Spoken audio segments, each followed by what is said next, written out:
What's going on, everybody? Bulldog Gaming here, coming to you from the truck, obviously.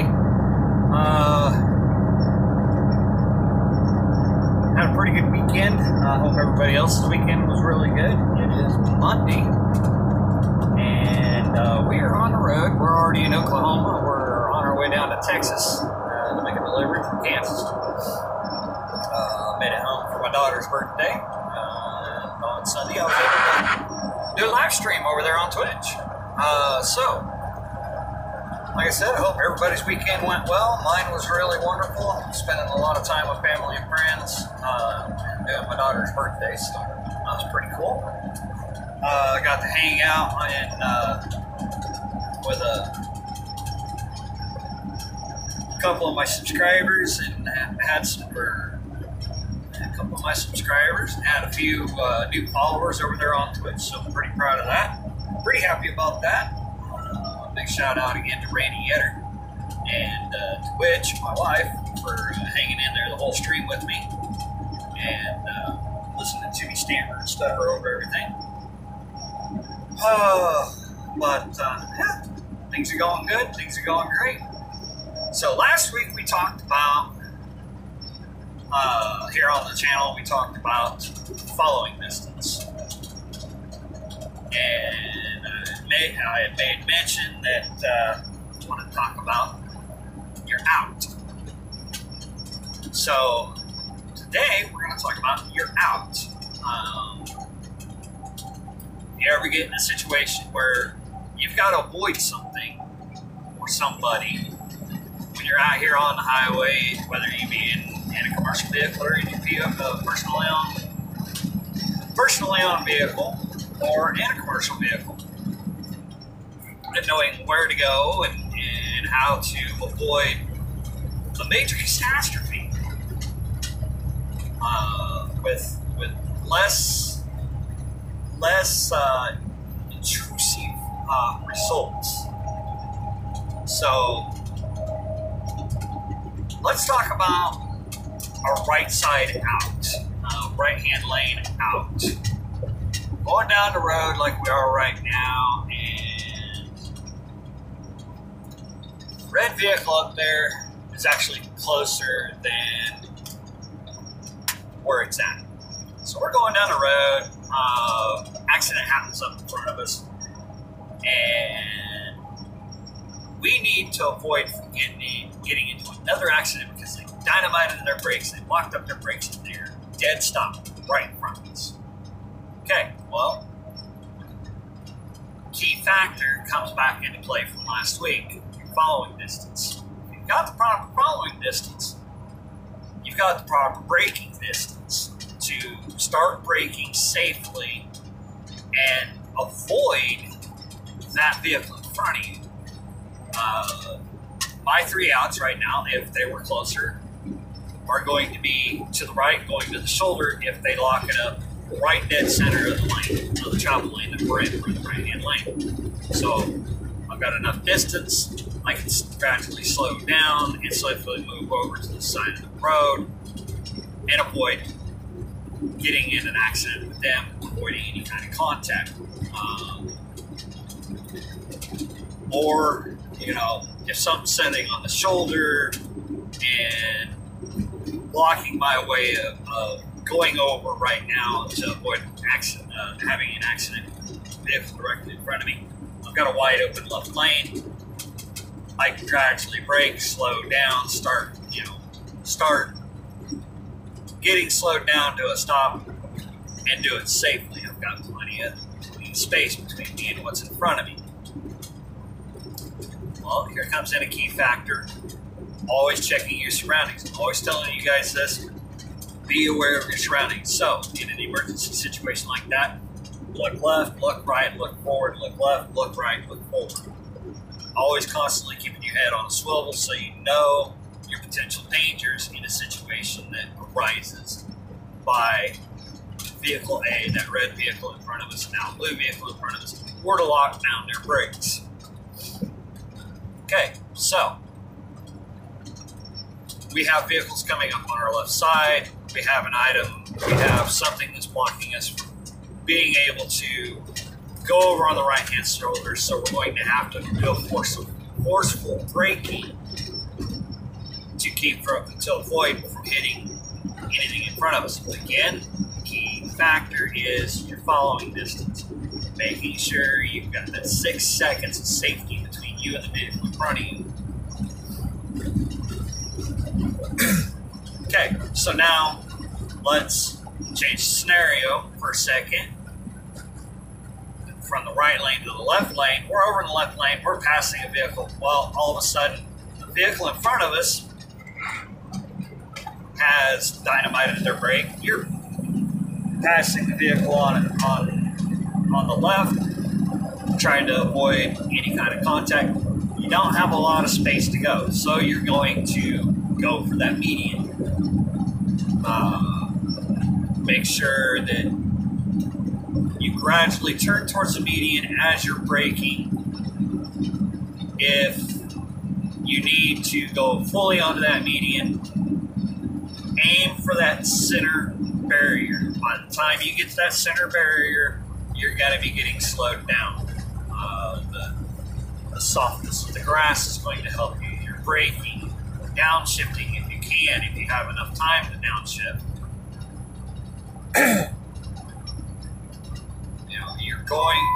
You need to go for that barrier, because that barrier is going to help you stop. It's damage to your truck, that's okay. You avoided hurting somebody else. So, nothing's on your right-hand side. Obviously, if you're over in the left-hand lane, you've already passed whatever. Go back to the right, aim for the right side for the shoulder for the ditch. Avoid going over to the left side, because that's going to cause also a bigger tie-up when it comes to having fire and rescue, first responders, law enforcement, and all that show up. As you can hear, my crash avoidance radar alert is going off because I'm going up a little slight hill with a little bit of weight, so the hopper bottom in front of us is able to walk away. So I'm backing off and then getting back into it to see if he's gaining distance and I'm maintaining distance behind him. So, but those are always rely on that following distance, safe following distance for your way out.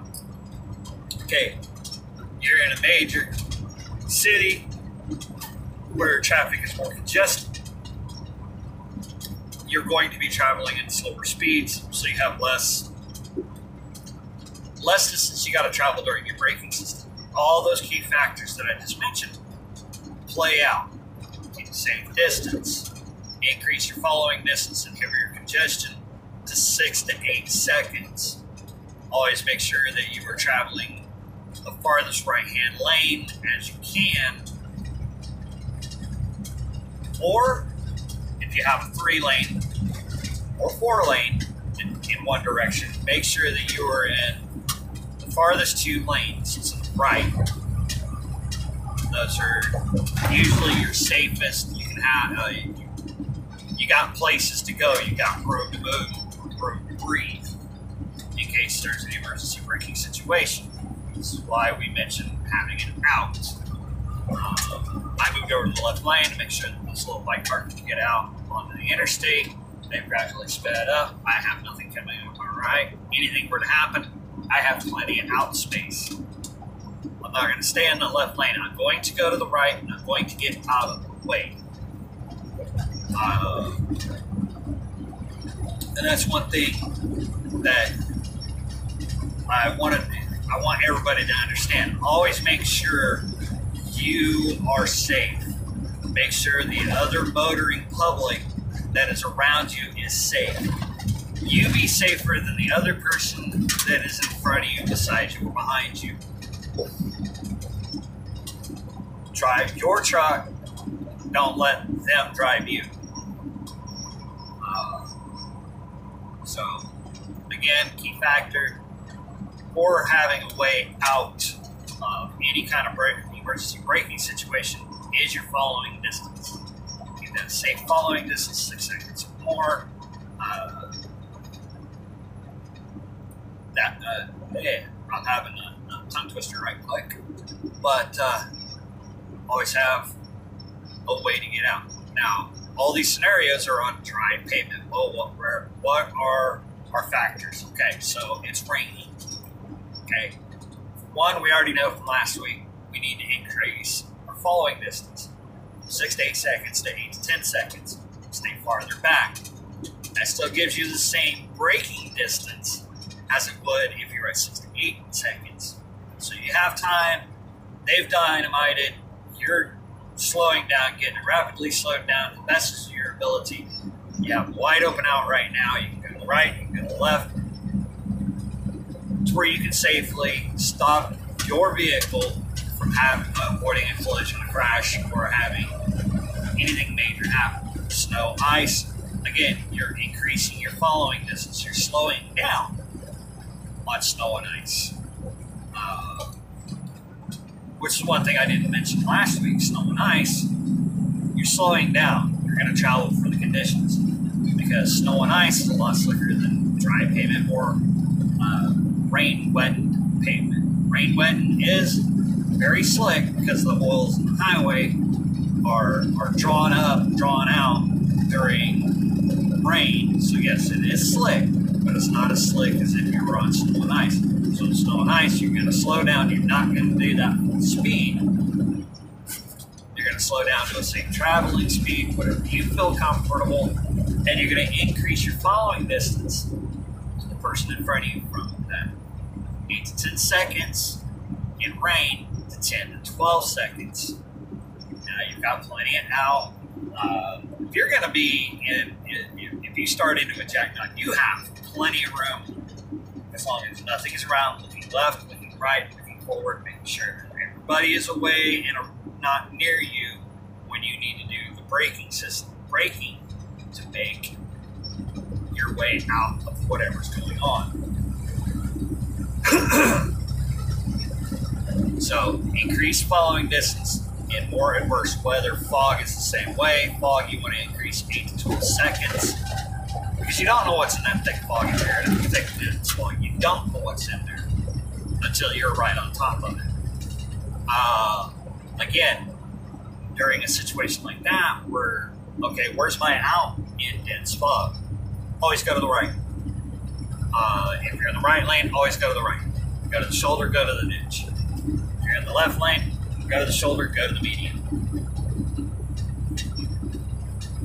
Nobody's going to fault you for avoiding a major collision by doing minor damage or some damage to your vehicle by avoiding other people's vehicles. Nobody's gonna fault you. Okay, there's 8 vehicles in front of you, 2 per lane or 4 per lane. Dead stop. You're coming up on it in the fog. See the glow of the brake lights. You know something's going on. Back off of it. Start slowing down. Get stopped safely. Look left. Look right. Look forward. Make sure nothing's around. Aware of your surroundings. Go where you need to go. Where nothing is going to cause. You're not going to cause harm to other people. They're going to safely as possible, stop your truck. I've had a lot of situations. I started mentioning, you're in the city, you're traveling at slower speeds, increasing your following distance because you got people jetting in, jetting out, coming from the left, coming from the right. Always make sure you have space. Constantly keep an eye on your outs in case the traffic in front of you comes to a dead stop, snarls. You have a place to go. Going to the right, going to the left, whatever the case may be. But again, everything relies on that safe following distance and being aware of your surroundings at all times.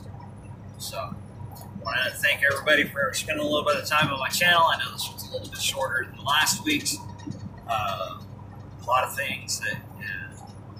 things to cover right quick. while we're going down the interstate. And if you're new to the channel, this is something new to you. You're always wondering what, hit that subscribe button, hit the bell notification, because I'm trying to vlog every Monday from the truck, ramblings from the road. I'm going to try to get that out every single Monday, sometime during the day. It's a mobile upload, so it takes a little bit longer. But I'm going to try to start getting it out on Mondays. There may be other ramblings during the week, depending on what I've got going on in my head or what's going on in the world, blah, blah, blah. But share whatever video that you think is pertinent to somebody that needs to know this kind of stuff. Let them know, hey, you know, here's something that'll kind of give you an idea of what I was trying to talk about the other day, whatever. Share the video.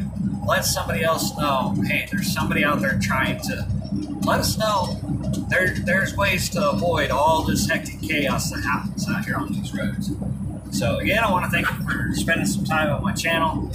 I want to welcome all new subscribers. If you're new to the channel, hit the subscribe button, hit that bell and notification. Ramblings from the Truck road vlogs are going to start coming out Monday, every single Monday. And we'll catch y'all on the flip.